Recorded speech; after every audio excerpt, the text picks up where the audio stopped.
Great experiences build great leaders. Great leaders build great teams. This is Building Great Sales Teams.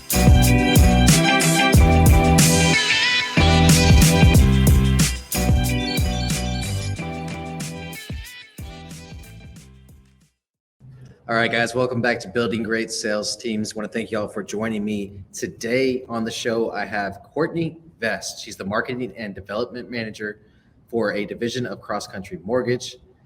Her team does about $700 million in annual volume, and she has helped her top 3 loan teams grow from $20 million to $65 million in 2 years. She's an expert in building successful mortgage teams, marketing and social media for the mortgage industry, and growing your mortgage volume.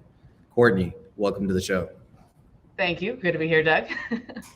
Awesome, sister. Well, I need to know because I was social media stalking you, and I need to know who is the best Texas country band or artist.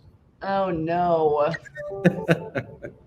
And you're in Dallas, so you get the polished ones up there. I am, and I hate to even answer because I married a cowboy too from Oklahoma who is like strict dirt road, country only, none of the new stuff. And I know you're a closer because I saw a picture of him. That's a handsome cowboy. Okay. Yes, I know that, and he's such a trooper too because I am not the easiest bag either. And we met on through mutual friends. Mm-hmm. He lived in Oklahoma at the time.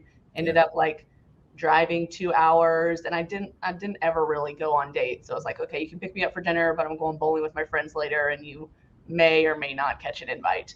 And he ended up staying out all night, blackout drunk, may or may not have threw up on him. Oh no! Let him stay at my house. So we closed it down at 2 a.m. He drives all the way back to Oklahoma and texts me at 4, just got home. Thanks for hanging out. Love to do it again sometime. I was like, this guy. Yeah, so obviously has no friends. You used indifference to a fault, I would say. You did not care. I did. I just kind of go out there and I do my own thing. And it's really my friends too. It's not even I just went out there buck wild on a date. You get 3 or 4 of my people that want to take some shots, or I don't do whiskey. I'm a tequila girl. So one of my friends only does whiskey. So the only way he does tequila is we do one of each, which is the stupidest little thing that we do. But it gets you there really quick in a bad way. I can imagine. Yes. Now that I'm married, that doesn't happen as often. Okay. Awesome. Now I saw you guys were at a few concerts and stuff like that. So I had to give you a hard time because, me and my wife all the time, we argue about this. And then her sister is a freaking groupie country fan. You know what I'm saying? She's there for it. She's doing the backstage and the VIP and all that. And so she argues about it too. She's a little more well-versed than us, but we always have this conversation. So, but anyways, okay. So we actually had a similar start in sales. I was surprised when we talked the last time, there was a lot of very similar growth patterns, I should say. And you actually got your start in graphic design, which is where I got my start too, which was, I just thought was hilarious because mine was actually for a real estate office, and I'm assuming yours was for a mortgage company. Yeah. Mm-hmm. So walk us through from graphic designer to marketing and development manager. How does that take place?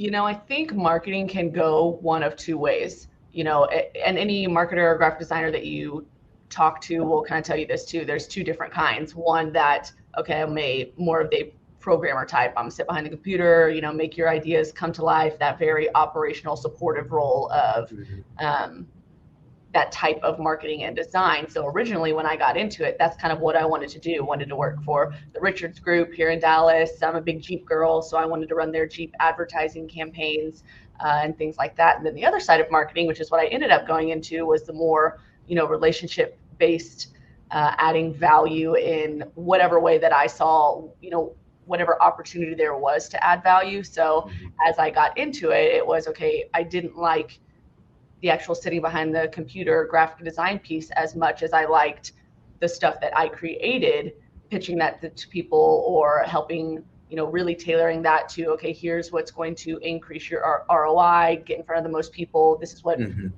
getting kind of more into the analytical space of, okay, what are, for your case, real estate, in my case, mortgage and real estate. I am supporting loan teams, and their biggest kind of B2B marketing is to real estate agents and not directly to the consumer. So my research was, okay, what do real estate agents want to see? Are they listing their houses, or they need open house, they need social media, they need print marketing? What is that? And I kind of transferred more from the, okay, just graphic design, I'm just making flyers and brochures, to the, how can I actually help implement a marketing campaign and strategy into your business that will help you grow? And then as I, kind of progressed through that marketing space, hired graphic designers underneath me to make that vision come to life. So I've definitely realized I was not as much a behind the computer type of girl. Execution, I would say, and my boss would tell you, is probably my main value that I bring. Not even recruiting, not sales or anything like that. I was born to be an operational person, but I also like to get out there and make sure that people are taken care of, so I can sell that also. Awesome. And so that obviously more than covers the marketing piece and kind of goes into the development piece, right? Because now you're coaching them to execute on that marketing. And so can you talk a little bit more about the development piece and what that looks like for you? Right. So the development piece now for me is bringing additional loan officers and salespeople into the fold of our branch. So Cross Country Mortgage is a nationwide company, 8,000 employees probably, and I support a branch directly and then also kind of help manage a division. So within our branch, 40, 50 people, I would say 60% of those are actual salespeople. So the development piece of mine is bringing in other loan officers and other salespeople to our fold with those value adds. A lot of the times in mortgage, there are big promises made, and there's a lot of money that gets thrown around, but the promises are usually, either big sign-on bonuses, and here's all the operational support, marketing support that we'll give you to push your business forward. But then that kind of falls through. So our big value add for our branch is, okay, this is actually, we have people that sit in-house. It's not some kind of national, your voice gets lost in the fold type of thing, or you can never get anybody to answer the phone. Our branch specifically has in-house managers, in-house marketing. The value adds that we have is the very much white glove service that our loan officers can provide to their real estate partners to grow their business. And then not only that, I'm a builder. My branch manager is a non-producer, so he's also a builder. So people come and we recruit retail self-sourced loan officers to grow their business, and that's different for everybody. We'll have $100 million producer that is just working their dick into the dirt, 80 90 hours a week, no work-life balance at all, and them growing their income is not their main focus. So they come in and we teach them that time blocking, work-life balance, what's an emergency and what's not, what fires do you need to jump in on, what fires don't you need to jump in on. And we already have those processes in place that makes it, that gives them this blueprint of, okay, this is how I can run my business efficiently and still have time for my family, or still have time for whatever I want to do, and I'm not just going to work myself to death. And then on the other spectrum of things, you got, someone that is just starting out, a brand new loan officer, just getting into mortgage, or maybe they've been in it for a couple of years, but they're just working leads, or they're working in a call center and the quality is really low.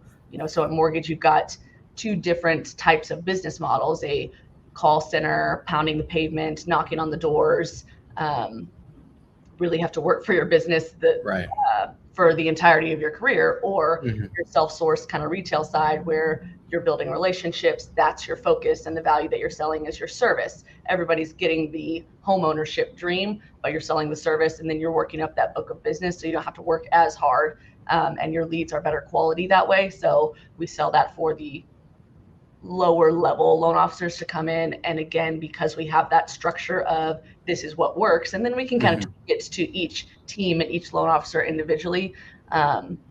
That's why they come here, because we can be specific in, it's not you're coming to sell cars for Nissan, it's you're coming to build your own brand at a place that already has the infrastructure to give you the support that you need to grow. No, I love it. I mean, that's one of the things I noticed in the real estate industry versus the mortgage industry is like real estate was all about that support system, the marketing machine, the SOPs in order for them to execute and plugging into that, and that's what they were paying the fee for. Versus mortgage, it always felt like it was like you were a lone wolf, you know what I'm saying, and you had to Oh yeah. figure it out. And every mortgage officer in the same office operated differently, whether it be relationship building with referral partners or going out into the marketplace and placing ads to get new homeowner leads and stuff like that. It just seemed like there wasn't any continuity there. So it sounds like that's what you are kind of bringing to the mortgage industry a little bit. And then when they come in, they can kind of see, okay, how do I fit into this opportunity structure that you guys have in place, whether I'm entry level or a seasoned vet, and I'm looking to expand my business and my book of business. And it really sounds like from a recruiting standpoint, that's a huge powerful tool because you're not just recruiting one type. You're not recruiting the entry level. You're not recruiting the 1 or 2 year person in or the seasoned vet. You can recruit all three because y'all have that system set up and the experience to do it.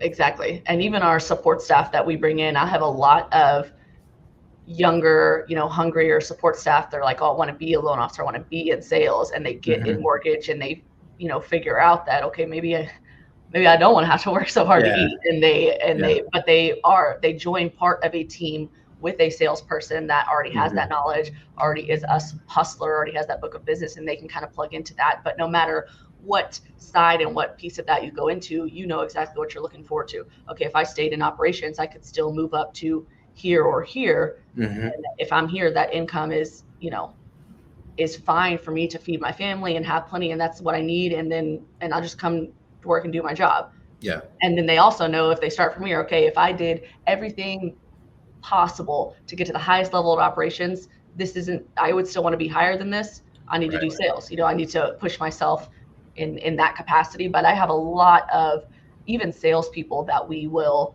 recruit in, younger people that, okay, be a junior, or plug under this bigger team, learn what you can, and then go out on your own. And they never leave because they're like, no, this is comfortable for me. This stability is comfortable, and some people are good with that. And we definitely attract both types of those people. Yeah, I couldn't agree more. I feel like there's really three profiles that happen in sales-centric organizations. One is the producer, two is the supporting cast, and again, some of that supporting cast may be they're in sales too, that maybe they're setters, right? Or maybe they're bringing in the business, maybe they're out there drumming up the business and then they send it to the closer. But sometimes those setters can be more successful than the individual closer that's out in the marketplace on their own, not really having that support team in place.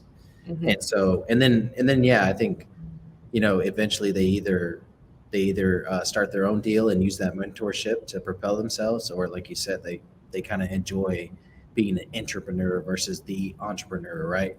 And so I think that's a big deal to point out is when we set up sales structures or sales programs, too many times we kind of like pigeonhole our recruit in going through this one process versus, okay, maybe they can spin off into staff or marketing or recruiting, or they can spin off into a different product, whatever the case may be within the organization. So those kind of things can happen too. As a key, this is a double-edged, that's a double-edged sword too, because you want to make sure you're putting the right butt in the right seat. If I'm hiring an operational person and I like them a lot, or I'm hiring a salesperson, it's like, yeah, I like them a lot, but they're really not thriving in this one job, or maybe they're really not thriving in sales. Like, okay, well, maybe they could go over here and go over here. And I found a lot, when I took my position, there was actually a lot of that kind of just shifting people around for, okay, we've invested in this person and maybe we want to, we're loyal to them and we want to make sure they're fitting. But at some point it's, okay, no, we hired this person and this is what we need them to do. You can't just move them around. It's really important to have the right butt in the right seat right off the bat. And there's some unicorns out there. I started as a graphic designer and I moved up and all the way around. And I would say that's very rare occasion. You hire somebody for a job and you tell them that, okay, this is what, these are your expectations and this is what I want you to do. And they can't deliver on that. I would say more times than not, it's really hard to move them around and then be successful anywhere else when that's not what you hired them for. So it's super important to put the right butts in the right seats.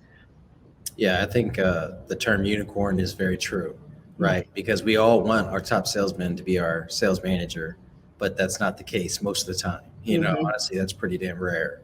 And so, I think us as builders, like you said, think, oh well, if I can do it, then everybody else should be able to. If I can sell part time and manage the business and be a sales manager all at once, then I should set up the position to be able to do that at like a regional level or something like that. And that is a very hard position to fill versus if we let operations do what they're good at and manage, and then let the CEO or the visionary do what they're good at and cast the vision and build the business, and then let the salespeople produce, then they can kind of stay in their lane and be a lot more productive from it, right? Oh yeah, and letting them produce is the key. This is probably one of the biggest things that I have struggled with as I have grown, because like you said, if I want to hire somebody underneath me, I have the expectation of, well, this is the way I would do it, and this is what I expect of them.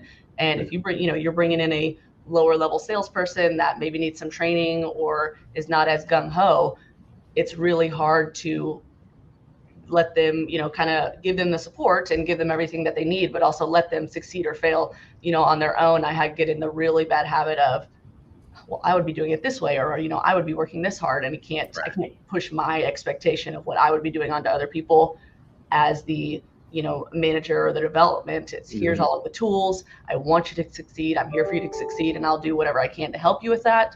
But at the end of the day, as salespeople, that's on you. Do you want to? Are you going to put in what it takes to get there? And I can't, put my expectation on you or let that affect what I'm doing in my job. Couldn't agree more. And that's why, like, early in my career, I implemented metrics in order to get promoted. You hit the metrics or you don't. You know what I'm saying? It's that simple. It was so hard for some people to get over that. It's like, well, most places you work at, if you like me, I get promoted, No, you got to take the emotion out of it. Yeah, absolutely. Okay, so as a key player in the business, where are you finding are the difference makers for growing a mortgage team? Where do you really see, like, hey, we started doing this, and then we had, like that growth y'all had over the last 2 years with some of your teams? So the biggest thing that I have with my salespeople is delegation. I have a lot, especially again, the newer or even the medium-sized salespeople will come in and, like we just talked about, that expectation. Okay, if I want it to get done right, I'm going to do it all myself, and you can't leverage. You are only ever one person, right? So you can't leverage your business or grow your business if you are mortgage-wise, if you are in every single file, if you are following up with every single lead, if you are the one doing all of those touches. And to build a business, providing that white glove service where people want to come back and people refer you, that is time consuming. There's only so big that you can grow doing it all yourself. So the biggest success that we have found is because we already have the seasoned operational support in place. It makes those people more comfortable. Like, okay, I know that if I give this up, it might not get done the way I would do it, but it's going to get done. It's going to get done well at a high level, and we're going to close. At the end of the day, my job is to close loans, make sure my clients and my realtors are happy. Our operational staff is already seasoned and has enough, tenure and experience to be able to provide that trust almost right off the bat. Everything takes a little time, but that is one of the biggest value adds that we have for kind of the lower to middle level producer. And that's really what helps them grow, the structure that we already have in place and the accountability piece. A lot of salespeople will go to these big annual rallies or summits, 3 or 4 days, and they get all the hoorah, hoopla, and then, 2-3 weeks later, they're right back to doing what they're doing. So another big piece that we implement is, we have these structures, but we're also holding you accountable. Are you prospecting at a certain level? Again, whatever level you come at, okay, this is what I want to get to. All right, to get to that level, you need to be making, 75 calls, 2 events, this many slide aisles, this many cold calls, this many follow-ups a week. And we have somebody following up with them. Are you doing that? And if you're not, why? Or do we need to change that business model? But it is truly our management team is investing in our salespeople and investing in their growth. And I think that accountability piece is really what is that trigger to help them grow. I couldn't agree more. Are those managers, are they versed in the business? Are they running their own teams? Like, because there's this debate about the person that holds someone else accountable. Like they have to be doing what they're doing, or they have to have had a history of success in the business, or whatever the case is. So I can imagine that, and I dealt with this early on because I only knocked doors for 90 days before I was managing, 30, 40, 50 door-to-door salespeople. You know what I'm saying? Oh yeah. And so how do y'all handle that piece? Is it someone that has the credentials, or is it someone that is more, that's their position in the team to basically support you in that sense? That it's someone that has the credentials. So our branch manager does not produce anymore so that he can focus on the coaching and accountability, but was previously, top 40, under 40, $100 million producer. That's where he comes from, was built his business very quickly at a young age. And then the other managers on the team are kind of separate out the mortgage process, because I get a lot of, not necessarily pushback, but one of the questions I get a lot is like, okay, well, if the manager is not producing, mortgage changes every day and all the time. So if he's not in the trenches with us, how is he going to know and be able to help me? Well, that's what we've got our production manager for. He is doing income scenarios. He's setting up the files. He's doing pricing exceptions and, looking at the rate market and everything. So we have him for that piece of stuff. We have an operations manager for the back end of things, and she's keeping it on the pipeline, making sure things close on time, close smoothly once things are already in process. So the way that our managers overlap really covers all your basis of, yes, the experience, and you've got someone in the trenches, you've got somebody that's been there before. I would say, just to add on to your question, that's my biggest struggle in trying to establish myself as an expert in the space as well. So recruiting, most mortgage recruiters are, you've got the mortgage nerd or Wally Iliabri down here in Dallas, Jeremy Forcier.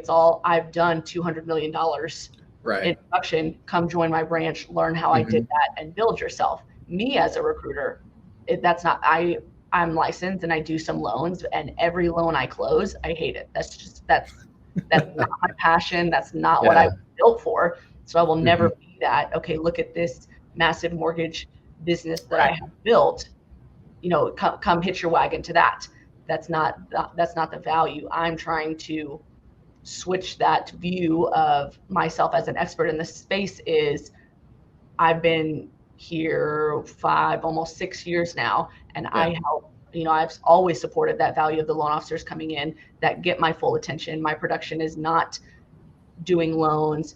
I am doing the research so that you can come in and grow your business, build your realtor relationships, and kind of, the longer that I'm in it, obviously building that track record of, like you said, my teams come in, they're at 20 million, 2 years down the road, they're at 65, they're at 80, and that's kind of what my value add personally as an expert in the space is. You come in, we already have the tools. I'm kind of the spearhead of knowing exactly what you need to do to push your business forward or to pull your business back, whatever that goal is specifically for you. We've already got all that stuff in place. No, I love it because, it is a limited recruiting strategy to say, hey, I did this, now you can do it too because you're learning from me. But you're only one person, and the idea that one person can, you may be, and this is different for everybody. Like when you're good at sales, typically, if you take 10 people that are good at sales, they're all good at sales for different reasons. You got one person, they just have an insane work ethic. They execute the play, and they execute it really well along the way. And so that they're a great salesperson because of the numbers. But if you talk to them one-on-one, you're like, they're nothing special, right? You got another person that is something special. They have this energy, they have this vibe, you know what I mean? Like that movie star type quality. People, they have that magnetic pull to them, but they're terrible at doing the work. You know what I'm saying? Because their closing percentage is so high that they can back off of it and still produce the same as this other person that's doing the work. And then you maybe have another person that's very good at innovative things, a different way of thinking, lead generation, you know what I'm saying, versus closing. And so you can keep going and going, and they'll all be really good at sales for different reasons. Those abilities typically aren't too transferable. So if if somebody is doing 200 million or something like that, and they want to show somebody else how to do 200 million, it may not transfer. You know what I'm saying? Or chances are, if they have 10 other loan officers that are learning from them, you get limited exposure to them. Mm-hmm. And you're really only benefiting from their systems and their support. You know what I'm saying? Which is exactly what you're doing. And you're recruiting for with people coming in, you're showing them, hey, we've taken these teams from 20 million to 60 million in 2 years, tripled their revenue, whatever the case is. You're able to show that track history is like, hey, this is our company doing this. This is our support team doing this. We're propping you up. You're not kind of, I guess, following in our footsteps necessarily. You're kind of paving your own way with the support team to do that with you. You know? Exactly. And everyone plugs in differently, you know, and you've got it's completely different to go from 10 to 30 million than it is to go from 30 to 200, you know, and that's about having the structure. And because we have that, it's easy because we have such big teams that have also that we've kind of promoted from within or built from scratch. We have that loyalty also. So for the newer people coming in, it's like, hey, plug in from these people that are already doing it, learn what you can from them and get whatever pieces are suited to you and your style, and then learn something new from somebody else. Or, you know, and sometimes not even in our branch, just in the market, but we very much promote you come in, you are your own, you build your own sales team. Right. You know, we are a team of sales and salespeople, but you coming in, if you're one person, our goal for you coming in is to build your own team, whether that's a sales team or operationally underneath you so that you can grow your own production. You know, I know it's different in every industry, but it's just like car sales or knife sales or product sales. We come in, we want you to build your business, and the better you do, the better we do, the better everybody does. So everybody eats, everybody does well. Hell yeah. So let's pivot to the marketing piece real quick. When we're talking mortgages, what do you think the best, I guess, short-term lead strategy is right now? And what I mean by short-term is like, hey, I place an ad today, get a lead tomorrow, you know, and originate a loan the next day. What do you think the best strategy for that is right now that you're seeing in the mortgage space? Honestly, self-source wise, the biggest strategy that I have is events. Okay. So going to events and actually meeting those people face to face, obviously picking up the phone and calling them, but we are seeing bigger, just because there's so much crap out there that the media puts out about rates and the industry as a whole, actually getting, whether it's a happy hour or a client appreciation event, whether my loan officers are throwing it, you know, hosting it or attending it, going out there and talking to even just one person that's like, oh, I've been holding off on buying because, you know, rates are really bad. It's like, well, what do you mean rates are really bad? Well, everyone has said that rates are really bad. Okay, that's not the case. You know, but it's hard to, unless you have that face-to-face, okay, they're seeing me as person and we're just talking about nothing. That's going to be your biggest return on investment, is definitely going to be that face-to-face contact, whether it's your sphere of influence or an actual networking work event. Your biggest ROI is going to be there, because even on social media, you know, doing videos or taking out an ad or doing a pay-per-click or anything like that, the market is so saturated with incorrect information from the media right now. That stuff gets lost. So it needs to be directly targeted to your sphere. And a lot of the loan officers have different specialties also, you know, a first-time home buyer, or if you're downsizing or getting you out of renting or whatever that is. So the biggest advice that I give to my people right now is know what that is. You can't be everything to everybody. You know, it's not, I do mortgages for anybody and everybody that wants them. Yes, I do, but what's my goal? Who am I here to help? You know, is it my friends and family? Is it my senior community that I can get them into this development? Am I targeting builders because they give the biggest incentives and those are the houses that are going up and everybody wants to be in those? Young families, young adults, new families, people that are coming out of, you know, apartment complexes. Who do you actually want to target, and hyper focus in on that and be really good at that? That will start to get the transactions coming, start building that book of business, and then you can network out from there. But the biggest failure I get from salespeople marketing in this sphere is they just want to do it all. I want to be everything to everybody, and I want to do everything. Have a hyper focus. Make sure that your content is educational and entertaining, having that good mix. Nobody wants to get in and look at our real estate, agent's Facebook profile, and it's just closing picture, closing picture, closing picture, sell your house with me, list your house with me, whatever it is. Yeah. I want to see you engaged in the community. What are you doing? Who are you as a person? Because the industry that we're involved in, mortgage and real estate, is so relationship based. It's okay, if I'm going to sell my house with this person or let this person finance my house, do I like them? Am I going to get along with them? I'm just going to write you a $400,000 check because I saw your ad on Facebook? Yeah. Probably not. Yeah. No, I love it.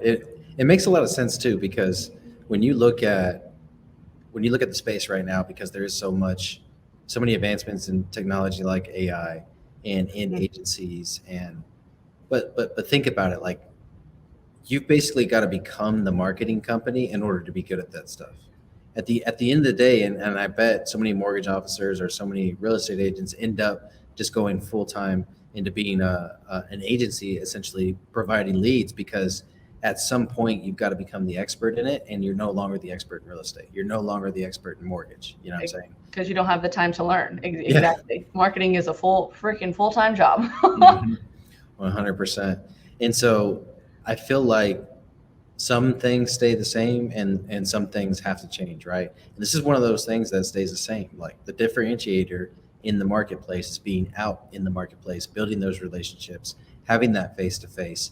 And because it is completely different than, reading an article, seeing a TikTok or, social media post or whatever the case is, and then talking to someone in person.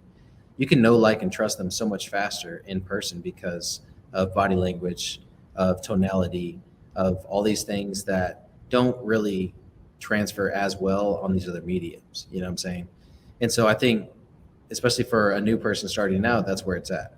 You can go out in the marketplace and find someone pretty quick. It's all, and honestly, it's about asking for the business.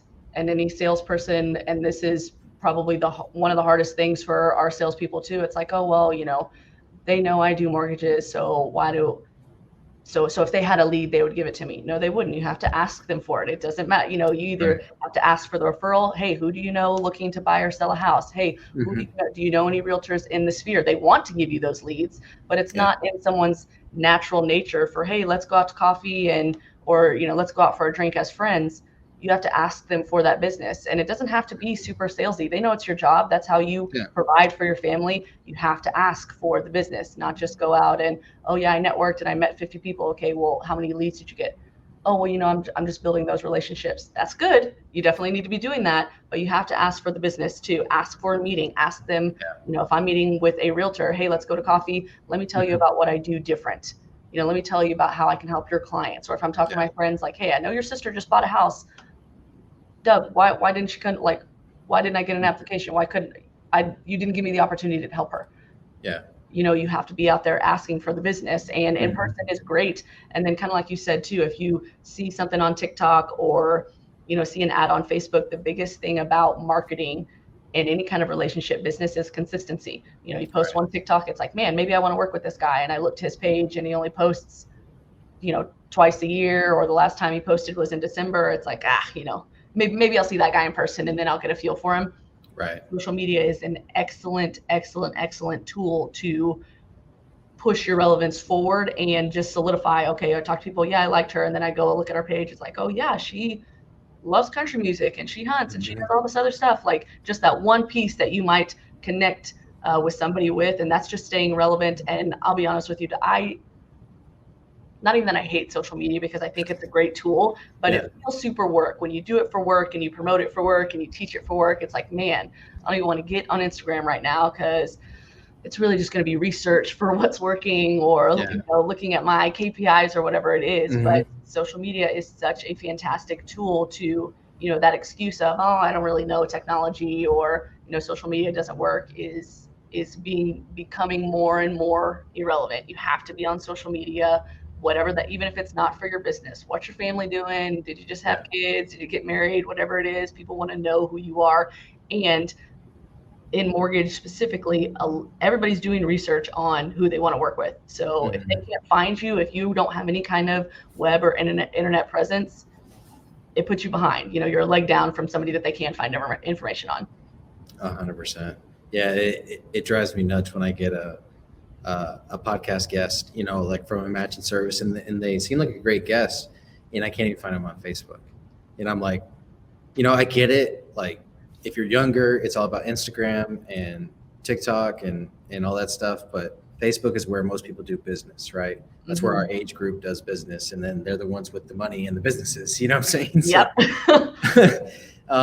That's a big part of it. Or I'll see, the older people, maybe 40 and above, they'll only be on LinkedIn, and I'm like, that's great. Like, LinkedIn's becoming a bigger powerhouse in the social media game, to where business is being, obviously a lot of business is done on there, but in terms of, I guess, small business being done on there, it's becoming a bigger powerhouse. But again, why not have all of those? I mean, I have a Twitter that I never even log into. Ryan takes care of it for me. You know what I'm saying? Like, but I'm there. You know what I mean? I'm on TikTok, and I rarely ever look at what is being posted there, because it's usually re-edited stuff from Reels or something like that. You know what I'm saying? The only time I get on TikTok is to save stuff that I'm like, oh, that's kind of cool. I can switch that into mortgage, or I can make that trending sound, or whatever it is. I can do something with mortgage, and I'll save that. And that's the only reason I get on TikTok. TikTok is not but yeah, if you can't find somebody on social media, it's like, how is this guy an expert?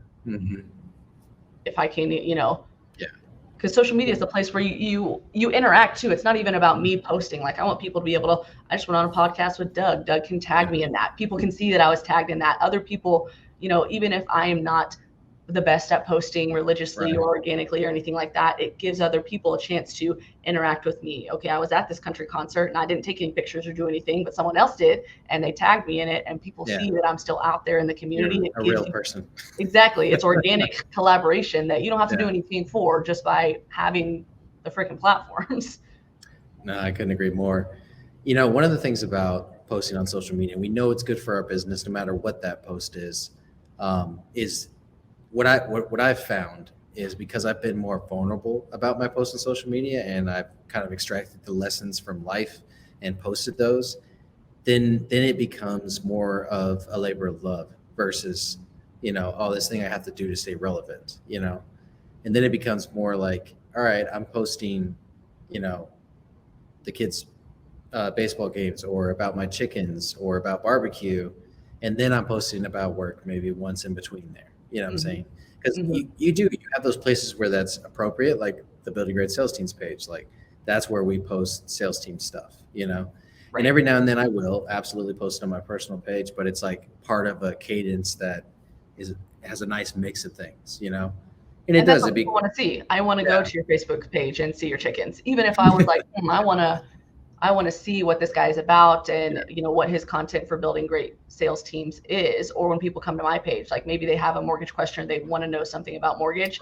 They want to see what else is going on. Like, okay, how can I trust this person if I don't know that he has chickens? What if he's just a chicken hater? Like, no, I want this guy has chickens.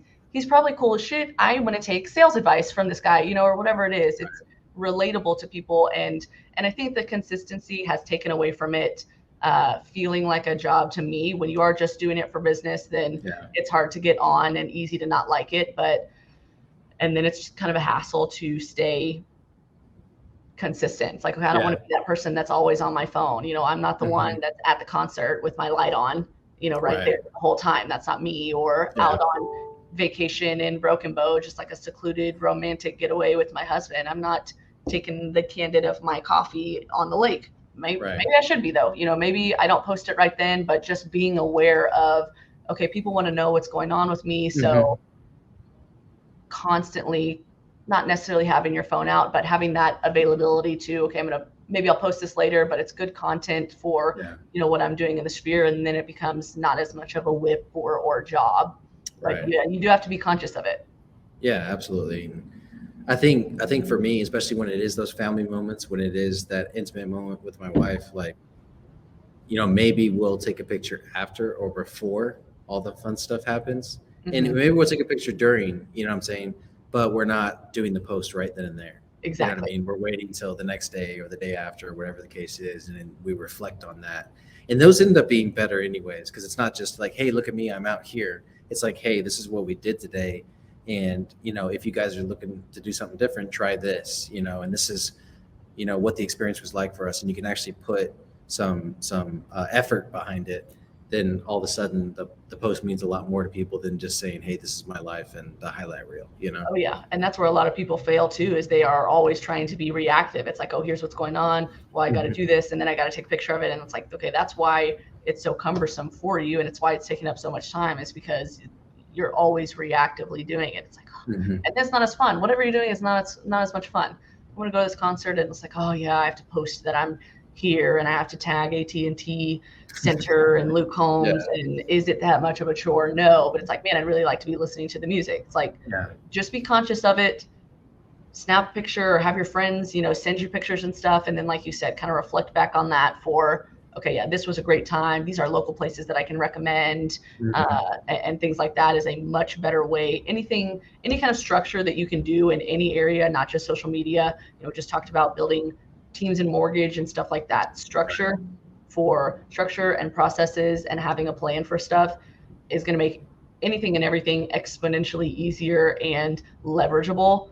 Whereas, even if I have a social media manager now, and I will throughout the week, take pictures or take videos and content, and I just send them to her, and she posts them or she schedules them throughout the week. So it's almost zero reactive time for me, because it's all structured. I know that this is what I need to do. I'm conscious of it. And if I was doing it myself, I set off a couple hours or maybe an hour a week or a couple minutes a day or whatever it is. And then once I have that structure, it's not as big of a task. It's not as overwhelming. I'm not putting myself in that position to fail on if I'm always having to be reactive about everything. Yeah, I think that's the ultimate hack, is just to outsource the work related stuff, or the reels or the editing, the like really cumbersome stuff. Once you outsource that and you just get to do the fun stuff, all of a sudden it's like, oh, okay, I can do this. You know what I mean? Okay, I can actually get back on my Facebook and look at what everybody's doing. Yeah, exactly. Okay, so back on mortgages and building teams within mortgages. How do you think mortgage pros can scale their team right now? Like, what's attractive for new recruits right now? Attractive for new recruits right now is the structure. So right now, when rates are moving wise, right now is a good time to move to push your career forward. So 2 years ago, or right when COVID started, businesses was up 200%. You're not going anywhere. Not just because you're doing well, but because it's so hard to move. If you're already an established loan officer, to move your book of business and tell your realtors, like, hey, I'm with this other company, or you've got people that are under contract, borrowers that are under contract, and you have to put those. So the busier people are, honestly, the harder it is for them to move, no matter what level you're producing at. If you're a bigger producer, obviously any time is harder, but right now, when rates are a little bit higher, inventory is a little bit down, businesses, loan officers' business might be a little slower, is when they're really evaluating, okay, this company that I'm at right now, is where I'm at now the best place for me to be able to grow to my eventual goal, whatever that is? Or is this just, I started off 2 years ago when everything was good, and this is just where I could get in?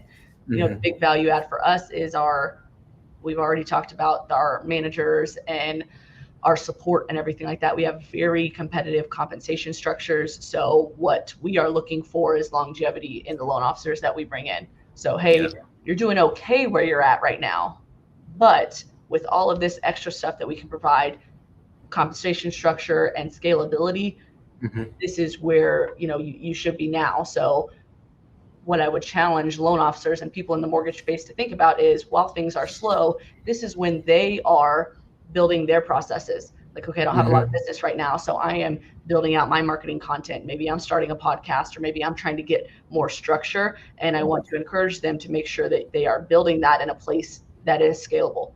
I talked to a loan officer a couple weeks ago, and he had just moved maybe 6-7 months ago, but he was really investing. I'm building all of my structures and all of my processes out for my team, but my company won't give me a support person. Right. Mortgage, you have to be doing a certain amount of volume or a certain amount of sales to get your own specific support person. And especially in mortgage, you get people in management or people in recruiting or operations. They don't look at potential. It's not, okay, did you close 10? No. but I've got 30 loans in the pipeline, 30 people that are under contract. It's like, okay, well, once you close those, then we'll give you a person. It's like, okay, well, I need a person to be able to do this. So a lot of mortgage companies that hired when things were just, everybody was really understaffed. Exactly. So they just hired everybody. It's like, well, a lot of those people have been laid off, and they're not, companies aren't going to put themselves in the same position to, no, you're not going to get your own support staff until I know for sure I'm not going to lose money on that person if I'm paying for it, or you're not going to lose money on that person. So the biggest moving and shaking right now is going on for the big thinkers, that I need to make sure that I am in the best position I can be when things pick back up, because they will. The housing market will always pick back up. Interest rates, we are hoping to see a reprieve in interest rates third, fourth quarter. Yeah. And when that happens, am I in the best place to push my business forward? Or am I just going to do okay? I'll have more business, but will I be able to grow and scale that, when the business comes in? So our biggest ad right now is when things are a little bit down, this is when you need to really be getting your processes and structures in place. We already have that, and we already have all of this support and all of this value and all of this marketing. We have in-house marketing. I do trainings on all of our systems, our CRMs, our total cost analysis, any of the marketing technologies that are mortgage related. I actually train all those and make those applicable. I have an in-house director, graphic designer that does headshots and videos and professional stuff and adds that value to the realtors. So it's really just about getting our name out there. Like, hey, loan officers, even if you are not necessarily unhappy where you're at, because those are easier. Okay, you've got a pain point, I'll tug on that pain point, and I've got something that can fix that for you. But there's a lot of loan officers out there that are just complacent. It's like, okay, well, I'm not looking to move. I'm not looking to really stay here, but I'm just good right now. Okay, you could be better over here. We could put you in a better situation that you did, and some of them don't even know it was out there. A lot of loan officers that come from call centers or lead-based stuff, it's like, no, business is just down for everybody. Nope. No, it's not. Typically, it's those top 30% that are continue to produce in the downtimes because they've built that book of business, or like you said, they've built out their systems and processes, and they have the sort of support team in place. It makes a lot of sense. Before we got on the call, I was reading an article that the mortgage industry could see interest rates go to 5% by the end of the year. You know what I mean? Which is the sweet spot for basically the home buying market. I mean, obviously, it was even sweeter a year ago, but we're here, right? And we're trying to rebound from it. But yeah, I mean, I think that's a really good point that you brought up. Like, now is the time to recruit. Now is the time when things are down and you have that extra time to go out and build your team. Now you can go and do that, whether it be internally at cross country or whether you have your own mortgage business, whatever the case is. Now is the time. And then the second point you made was building out those systems and processes so that when the business does increase, you're ready for it and you can actually fulfill it. That's a big piece of what I preach at Kodak on the operations side, is being able to actually fulfill business when it doubles, when it triples, when it quadruples, and you double up that sales team and all of a sudden your sales are going through the roof. Then all of a sudden you have all these pain points in your operations and your fulfillment, and you've got to be able to be ready for those. And in the mortgage industry, it sounds like now's the time to get ready. Oh yeah. And that's kind of what when you originally asked to be on the show, is like, what do you want to talk about? It's, being a good salesperson is either being part of an already existing sales team that can offer that support and offer that coaching and accountability for you. Or if in the instance where maybe I'm just a separate loan officer or my own entrepreneur, it is hiring that outside consulting for, okay, how do I build? Somebody come and tell me. There is no instance where you need to reinvent the wheel, no matter what industry you are in. There are structures and processes out there. So if you are serious about growing a sales team, growing your business, plug into a great sales team, which is what we have here at, Cross Country and at the Cooksey brand, or build your own. And that's going to take some investment. Invest in yourself, hire a consultant, get those processes, and then make them your own. But don't start from scratch.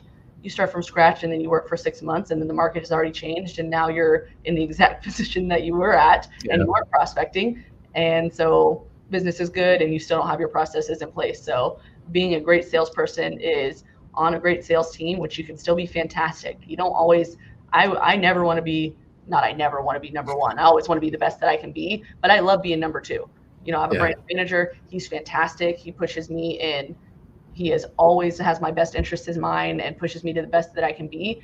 And I love being his number two. I love saying, well, shit just hit the fan. Michael, what's your decision? And it's, you know, so I'm here to support you, and I support your decision, whatever it is, but you make that decision. And I think a lot of the time salespeople will get in their mind too of, I need to be number one. I need to be the best. I need to do all this stuff. It's like, you could be number one, you know, like I said, in that hyper-focused area, or you don't always have to be the boss of all bosses or a branch manager or anything like that. You can plug into a really good sales team and they can help you grow, and you can, again, not reinvent the wheel and hitch your wagon to something that you know is already working, and build from there and just make it easier on yourself and still be a big dog. Yeah, absolutely. So I think I ran off on a rant. I don't even remember what the question was. No, you're good. I mean, it makes a lot of sense what you're saying, because people are so hyper-focused on that number one title or the CEO title, the owner title, but you're the CEO, the owner of a $100,000 company. I mean, you know, wouldn't you rather be a $200,000 earner in a $5 million company? You know what I'm saying? That's growing you and teaching you and developing you, versus you're kind of stuck here at 100,000 because you're not trying to learn. You're not trying to grow from anybody. You know, you're trying to be the boss all the time. So no, I couldn't agree more. All right. So last question. This one's a little deeper. What does legacy mean to you, and what legacy do you want to leave behind?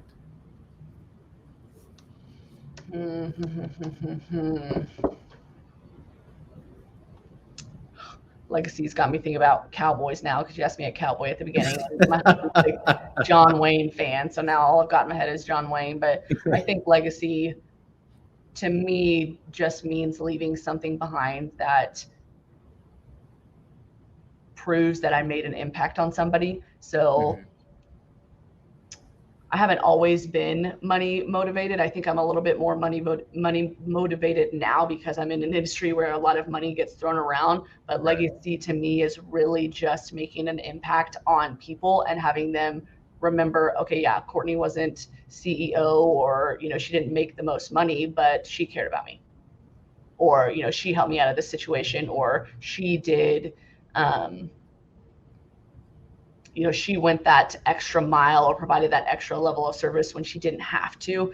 Legacy is, to me, providing something to someone else that they couldn't reciprocate. So it kind of lives on, and everybody gets forgotten about. It's not, I don't be written in stone or anything like that, but building a legacy. And the important part of building my legacy and our legacy here in mortgage is the fact that we are really able to help people and add value, and we'll always have their best interest in mind.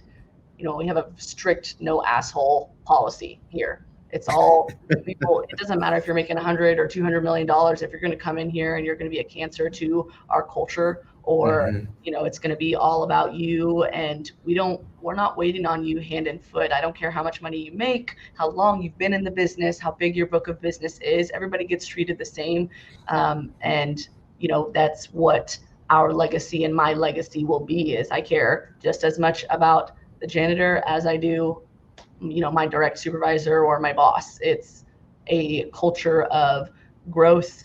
Everybody eats. Everybody's looking out for everyone. I love it.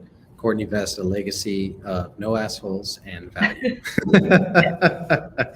I love it. Invest in you and don't be an asshole.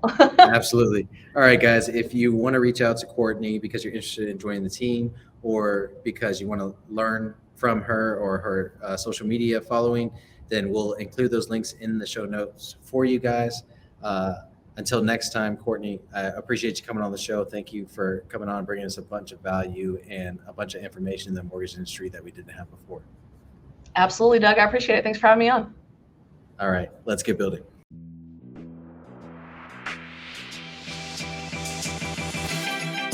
Thank you for joining us on this episode of the Building Great Sales Teams podcast. We really do appreciate it. As you know, we believe that great leaders build great teams. How do you become a great leader? You learn from the greats.